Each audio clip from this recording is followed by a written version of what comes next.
बुधवारी मुख्यमंत्री देवेंद्र फडणवीस अकोला जिल्हा दौऱ्यावर होते।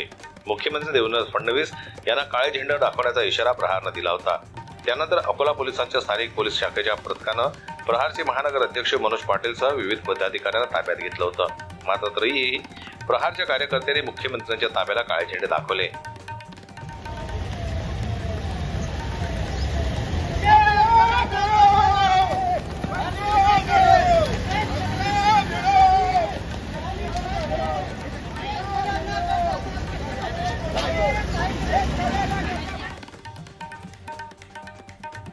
म्हणून आम्ही या ठिकाणी माझं नाव सय्यद नूर आहे। मी टाकळी निमकरता राहणार। काय नाव काय तुमचा?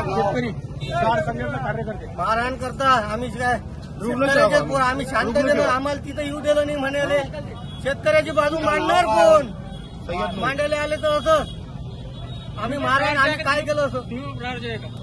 मी सर्वात आधी शेतकरी आता बापाचा पोरगा मग प्रहारचा कार्यकर्ता। आजच्या नंतर प्रत्येक शेतकऱ्याचा पोरगा त्याची आई बहीण प्रहारचा कार्यकर्ता होईल आणि येणाऱ्या सर्व संकटाला सरकार देईल।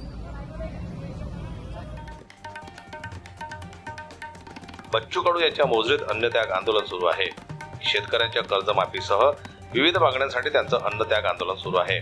याच आंदोलनाच्या पार्श्वभूमीवर प्रहार आक्रमक होत मुख्यमंत्र्यांना काळे झेंडे दाखवण्याचा इशारा दिला होता।